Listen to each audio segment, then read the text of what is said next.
പ്രഭാഷകൻ അധ്യായം 9. സ്ത്രീകളോടുള്ള സമീപനം. ഇഷ്ടപത്നിയോട് അസൂയരുത്, അവൾക്ക് നിന്നെ വഞ്ചിക്കാൻ തോന്നും.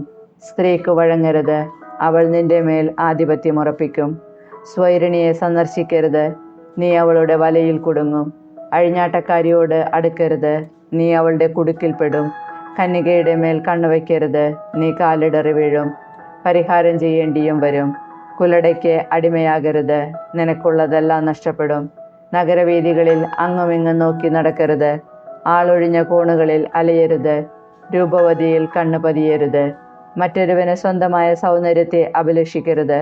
സ്ത്രീ സൗന്ദര്യം അനേകരെ വഴിതെറ്റിച്ചിട്ടുണ്ട്. വികാരം അഗ്നി പോലെ ആളിക്കത്തുന്നു. അന്യന്റെ ഭാര്യയോടൊത്ത് ഭക്ഷണത്തിനിരിക്കരുത്, വീഞ്ഞു കുടിച്ച് മതിക്കുകയും അരുത്. നിന്റെ ഹൃദയം അവളിലേക്ക് ആകൃഷ്ടമാകും, നീ നാശത്തിലേക്ക് തെന്നി വീഴും. സുഹൃത്ത് ബന്ധം. പഴയ സ്നേഹിതനെ പരിത്യജിക്കരുത്, പുതിയവൻ അവന് തുല്യനായിരിക്കുകയില്ല. പുതിയ സ്നേഹിതൻ പുതിയ വീഞ്ഞു പോലെ പഴകം തോറും ഹൃദ്യതയേറും. പാപിയുടെ ഭാഗ്യത്തിൽ അസൂയപ്പെടരുത്, അവൻ്റെ അവസാനം നിനക്കറിയില്ലല്ലോ. അഹങ്കാരിയുടെ വിജയത്തിൽ ഭ്രമിക്കേണ്ട, മരിക്കും മുമ്പ് അവർക്ക് ശിക്ഷ ലഭിക്കും. കൊല്ലാൻ അധികാരമുള്ളവനിൽ നിന്ന് അകന്നു നിൽക്കുക, മരണഭയം നിന്നെ അലട്ടുകയില്ല. അവനെ സമീപിക്കേണ്ടി വന്നാൽ സൂക്ഷിച്ചു പെരുമാറുക, അല്ലെങ്കിൽ അവൻ നിന്റെ ജീവൻ അപഹരിക്കും. അപകട മേഖലയിൽ കെണികളുടെ നടുവിലാണ് നീ ചരിക്കുന്നതെന്ന് ഓർക്കുക. അയൽക്കാരനെ കഴിയുന്നത്ര അറിയാൻ ശ്രമിക്കുക, ജ്ഞാനികളുടെ ഉപദേശം തേടുക. അറിവുള്ളവരോടെ സംസാരിക്കാവൂ, നിന്റെ സംഭാഷണം അത്യുന്നതൻ്റെ നിയമങ്ങളെപ്പറ്റി ആയിരിക്കട്ടെ. നീതിമാന്മാരോടൊത്തെ ഭക്ഷിക്കാവൂ, കർത്താവിനോടുള്ള ഭക്തിയായിരിക്കണം നിന്റെ അഭിമാനം. ശില്പിയുടെ മഹത്വം തെളിയുന്നത് ശില്പത്തിലാണ്. കഴിവുറ്റ വാഗ്മി ജനത്തെ നയിക്കുന്നു.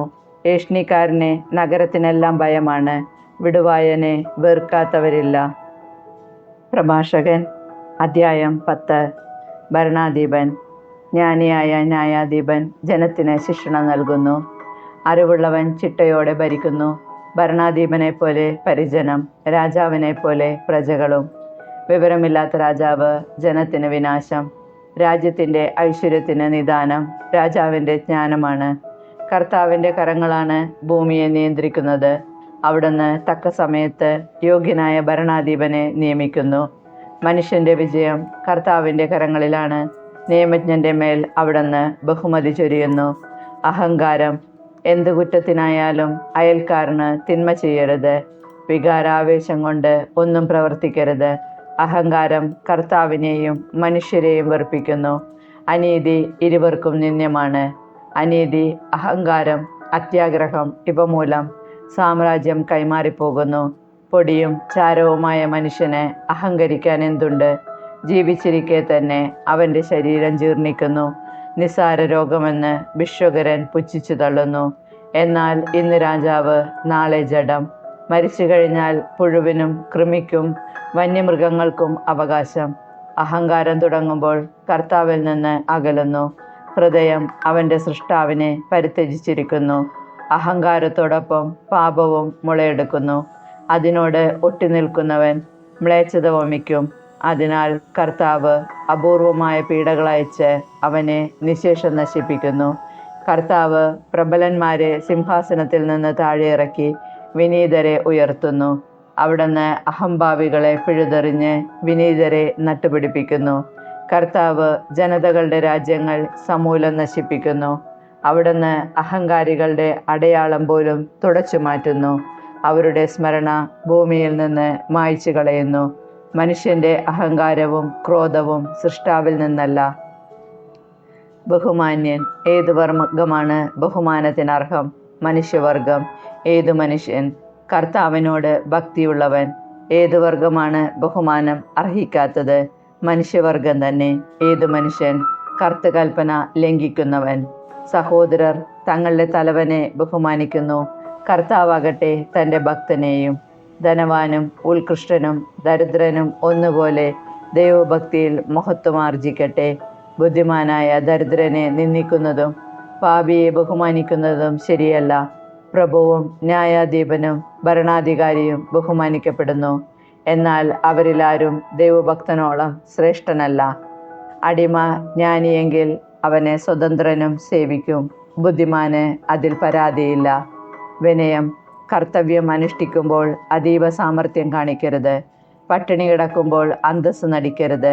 അധ്വാനിച്ച് ധാരാളം സമ്പാദിക്കുന്നവനാണ് പൊങ്ങച്ചം പറയുന്ന പട്ടിണിക്കാരനേക്കാൾ ഭേദം. മകനെ, വിനയം കൊണ്ട് മഹത്വമാർജിക്കുക. നിലവിട്ട് സ്വയം മതിക്കരുത്. തന്നെ തന്നെ ദ്രോഹിക്കുന്നവനെ ആര് നീതീകരിക്കും? തന്നെ തന്നെ അവഹേളിക്കുന്നവനെ ആര് ബഹുമാനിക്കും? ദരിദ്രൻ വിജ്ഞാനത്താൽ ബഹുമാനം നേടുന്നു, ധനവാൻ ധനത്താലും. ദരിദ്രനായിരിക്കെ ബഹുമാനിക്കപ്പെടുന്നെങ്കിൽ സമ്പന്നനായാൽ എത്രയധികം. സമ്പന്നനായിരിക്കെ നിന്ദിക്കപ്പെടുന്നെങ്കിൽ ദരിദ്രനായാൽ എത്രയധികം. പ്രഭാഷകൻ അധ്യായം 11. ജ്ഞാനം താഴ്ന്നവനെ ഉയർത്തി പ്രഭുക്കന്മാരോടൊപ്പം ഇരുത്തുന്നു. അഴകിന് അമിത വില കൽപ്പിക്കരുത്. അഴകില്ലെന്നോർത്ത് അവഗണിക്കരുത്. പറക്കുന്ന ജീവികളിൽ തേനീച്ച എത്ര ചെറുത്. എന്നാൽ അതുൽപാദിപ്പിക്കുന്ന വസ്തു മാധുര്യമുള്ളവയിൽ അതിശ്രേഷ്ഠം. വസ്ത്രമോടിയിൽ അഹങ്കരിക്കരുത്. ബഹുമാനിതനാകുമ്പോൾ ഞെളിയരുത്. എന്തെന്നാൽ കർത്താവിൻ്റെ പ്രവൃത്തികൾ വിസ്മയകരവും മനുഷ്യദൃഷ്ടിക്ക് അഗോചരവുമാണ്. കിരീടധാരികൾ തറപറ്റുന്നു, ഒന്നുമില്ലാത്തവൻ കിരീടമണിയുന്നു. എത്രയോ മന്നന്മാർ അവമാനിതരായിട്ടുണ്ട്. എത്രയോ പ്രസിദ്ധന്മാർ കരുണയ്ക്ക് കൈക്കുമ്പിൾ നീട്ടിയിട്ടുണ്ട്. സംയമനം പാലിക്കുക. അന്വേഷിച്ചറിയാതെ കുറ്റമാരോപിക്കരുത്. ആദ്യം ആലോചന, പിന്നെ ശാസനം. കേൾക്കുന്നതിനു മുൻപ് മറുപടി പറയരുത്. ഇടയ്ക്ക് കയറി പറയരുത്. വേണ്ടാത്ത കാര്യത്തിൽ തലയിടരുത്. പാപികളുടെ വിധി തീർപ്പിൽ പങ്കാളിയാവരുത്. മകനെ, പല കാര്യങ്ങളിൽ ഒന്നിച്ചിടപെടരുത്. കാര്യങ്ങളേറിയാൽ തെറ്റുപറ്റാൻ എളുപ്പമുണ്ട്. പലതിൻ്റെ പുറകെ ഓടിയാൽ ഒന്നും പൂർത്തിയാവുകയില്ല. പിന്നെ ഒഴിഞ്ഞു മാറാൻ നോക്കിയാൽ രക്ഷപ്പെടുകയുമില്ല. നിരന്തരം അധ്വാനിക്കുകയും ക്ലേശിക്കുകയും ചെയ്തിട്ടും ദാരിദ്ര്യം ഒഴിയാത്തവരുണ്ട്. വേറെ ചിലർ മന്ദഗതിക്കാരും ബലഹീനരും സഹയാത്രികളും അതീവ ദരിദ്രരുമാണ്. എന്നാൽ കർത്താവ് അവരെ കടാക്ഷിച്ച് ദയനീയാവസ്ഥയിൽ നിന്ന് ഉയർത്തുന്നു. അനേകരെ വിസ്മയിപ്പിക്കുമാറ് അവിടുന്നവർക്ക് മാന്യസ്ഥാനം നൽകുന്നു. ഭാഗ്യവും നൈർഭാഗ്യവും ജീവനും മരണവും ദാരിദ്ര്യവും ഐശ്വര്യവും കർത്താവിൽ നിന്ന് വരുന്നു. കർത്താവിൻ്റെ ദാനങ്ങൾ ദൈവഭക്തനിൽ നിന്ന് ഒഴിയുന്നില്ല. ദൈവകൃപ ശാശ്വതമായ ഐശ്വര്യം പ്രദാനം ചെയ്യും. നിരന്തരമായ പ്രയത്നം കൊണ്ടും ലോഭം കൊണ്ടും ധനികരാകുന്നവരുണ്ട്. ഇതാണ് അവരുടെ നേട്ടം. ഞാൻ വിശ്രമം കണ്ടെത്തി, എൻ്റെ സമ്പത്തിൽ ഞാൻ ആനന്ദിക്കും എന്ന് അവൻ പറയുന്നു. എല്ലാം വിടിഞ്ഞ് ലോകം വിടാൻ എത്ര നേരമുണ്ടെന്ന് അവൻ അറിയുന്നില്ല. ദൈവത്തിൽ ആശ്രയം. നിന്റെ കർത്തവ്യങ്ങൾ നിഷ്ഠയോടെ അനുഷ്ഠിക്കുക. വാർദ്ധക്യം വരെ ജോലി ചെയ്യുക. പാപിയുടെ നേട്ടങ്ങളിൽ അസൂയ വേണ്ട. കർത്താവിൽ ശരണം വെച്ച് നിന്റെ ജോലി ചെയ്യുക. ദരിദ്രനെ സമ്പന്നനാക്കാൻ കർത്താവിന് ഒരു നിമിഷം മതി. കർത്താവിൻ്റെ അനുഗ്രഹമാണ് ദൈവഭക്തന് സമ്മാനം. അത് ക്ഷണനേരം കൊണ്ട് പൂവണിയുന്നു. എനിക്കിനി എന്തു വേണം, എന്ത് സന്തോഷമാണ് ഇനി കിട്ടാനുള്ളത് എന്ന് നീ പറയരുത്. എനിക്ക് വേണ്ടതെല്ലാമുണ്ട്, എന്താപത്ത് വരാനാണെന്നും പറയരുത്. ഐശ്വര്യത്തിൽ കഷ്ടത വിസ്മരിക്കപ്പെടുന്നു, കഷ്ടതയിൽ ഐശ്വര്യവും. മൃത്യുദിനത്തിലും പ്രവർത്തിക്കൊത്ത പ്രതിഫലം നൽകാൻ കർത്താവിന് കഴിയും. ഒരു നാഴിക നേരത്തെ വേദന കഴിഞ്ഞ കാലത്തെ സുഖങ്ങൾ മുഴുവൻ മായ്ച്ചു കളയുന്നു. ജീവിതാന്തത്തിൽ മനുഷ്യൻ്റെ യഥാർത്ഥ സ്വഭാവം വെളിപ്പെടും. മരിക്കും മുമ്പ് ആരെയും ഭാഗ്യവാനെന്ന് വിളിക്കരുത്. മരണത്തിലൂടെയാണ് മനുഷ്യനെ അറിയുക. യഥാർത്ഥ സ്നേഹിതൻ. എല്ലാവരെയും വീട്ടിലേക്ക് വിളിക്കരുത്. കൗശലക്കാരൻ്റെ ഉപായങ്ങൾ നിരവധിയാണ്. കൂട്ടിലടച്ച പക്ഷിയെ പോലെയാണ് അഹങ്കാരിയുടെ മനസ്സ്. ചാരനെ പോലെ അവൻ നിന്റെ ദൗർബല്യങ്ങൾ ഉറ്റുനോക്കുന്നു. നന്മയെ തിന്മയാക്കാൻ അവൻ നോക്കിയിരിക്കുകയാണ്. സൽപ്രവൃത്തികളിലും അവൻ കുറ്റം കണ്ടുപിടിക്കും. കാട്ടുതീ പടർത്താൻ ഒരു കനൽ മതി. രക്തച്ചൊരിച്ചിലിന് അവസരം പാർത്തിരിക്കുകയാണ് പാപി. നീചനെ സൂക്ഷിക്കുക. അവൻ്റെ മനസ്സ് നിറയെ തിന്മയാണ്. അവൻ നിന്റെ മേൽ മായാത്ത കറ പുരട്ടും. അപരിചിതനെ വീട്ടിൽ കയറ്റിയാൽ അവൻ നിന്നെ ദ്രോഹിക്കും. സ്വഭവനത്തിൽ നീ അന്യനായിത്തീരും. പ്രഭാഷകൻ അധ്യായം 12. അർഹത നോക്കി വേണം ദയ കാണിക്കാൻ, അതിന് ഫലമുണ്ടാകും. ദൈവഭക്തന് നന്മ ചെയ്താൽ നിനക്ക് പ്രതിഫലം ലഭിക്കും. അവനിൽ നിന്നല്ലെങ്കിൽ കർത്താവിൽ നിന്ന്. തിന്മയിൽ മുഴുകുന്നവനും ഭിക്ഷ കൊടുക്കാത്തവനും നന്മ വരികയില്ല. ദൈവഭക്തന് നൽകുക, പാപിയെ സഹായിക്കരുത്. എളിയവന് നന്മ ചെയ്യുക, എന്നാൽ ദൈവഭയമില്ലാത്തവനെ സഹായിക്കരുത്. അവന് ഭക്ഷണം കൊടുക്കരുത്. അവൻ നിന്നെ കീഴടക്കും. നന്മയ്ക്ക് പകരം ഇരട്ടി ദ്രോഹമായിരിക്കും അവൻ ചെയ്യുക. അത്യുന്നതൻ പാപികളെ വെറുക്കുകയും ശിക്ഷിക്കുകയും ചെയ്യുന്നു. നല്ലവനെ സഹായിക്കുക, പാപിയെ അരുത്. ഐശ്വര്യത്തിൽ സ്നേഹിതനെ അറിയാൻ സാധിക്കുകയില്ല. കഷ്ടതയിൽ ശത്രു മറഞ്ഞിരിക്കുകയുമില്ല. ഒരുവന് ഐശ്വര്യമുണ്ടാകുമ്പോൾ ശത്രുക്കൾ ദുഃഖിക്കുന്നു. കഷ്ടതയിൽ സ്നേഹിതന്മാർ പോലും അകന്നുപോകും. ശത്രുവിനെ ഒരിക്കലും വിശ്വസിക്കരുത്.